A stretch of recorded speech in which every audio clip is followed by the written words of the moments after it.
Hello, True North Bulletin family. Today we dive into a blockbuster moment in global geopolitics. Donald Trump just released a new U.S. national security strategy, and it doesn't mince words when it comes to Europe. He's laid bare what many are calling contempt for longtime allies across the Atlantic. Let's break down what's going on. Why does this matter?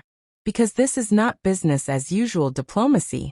This is a major shift in how the U.S., under Trump, views its relationship with Europe, and that could reshape world alliances, security, and global order. The new strategy document, released December 2025, calls out Europe sharply, warning of civilisational erasure if current trends continue. It accuses European nations of democratic backsliding, suppressing political opposition, restricting free speech, and eroding national identity through migration and declining birth rates. The tone is blunt. The U.S. under Trump wants to cultivate resistance within Europe, signaling support for far-right nationalist movements and a rethink of traditional alliances.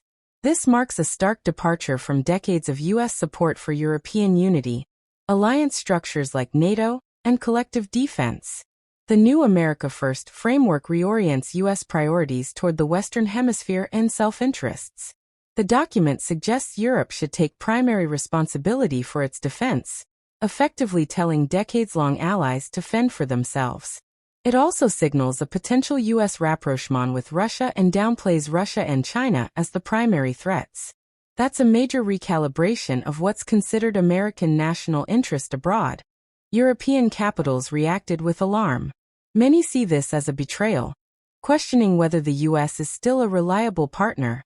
Some diplomats describe the tone as worse than previous provocations. The strategy also risks undermining European unity. By supporting radical nationalist elements and criticizing EU institutions, the U.S. could drive wedges within Europe itself.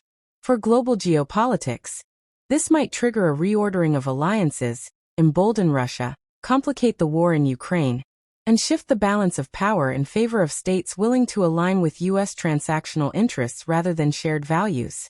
For Trump, this appears to be about redefining what U.S. foreign policy is. Less about ideological leadership or moral commitments, more about strategic interest, national identity, and power, a version of realism branded as flexible realism. By focusing on the Western Hemisphere, bolstering military posture there, and downplaying global commitments, Trump seems to be promising Americans a leaner international engagement, shifting burdens onto allies, and minimizing long-term commitments abroad. In short, this strategy signals a U.S. that is less interested in sustaining the post-World War II global order and more interested in recalibrating alliances to suit its own priorities. That could leave Europe scrambling to redefine its security, foreign policy, and identity. So what does this mean for us? Watching from across the globe? It means we could be witnessing a turning point in world geopolitics. The U.S. Europe alliance, that underpinned global security for decades, may be fraying. Power structures may shift. The ripples could reach far beyond Washington and Brussels. If you found this video insightful, hit the like button, share it, and don't forget to subscribe to True North Bulletin for more such deep dives into global power moves. Also, comment below with what you think. Is this a pragmatic reset by the U.S. or dangerous betrayal of global order? Until next time, stay informed, stay aware.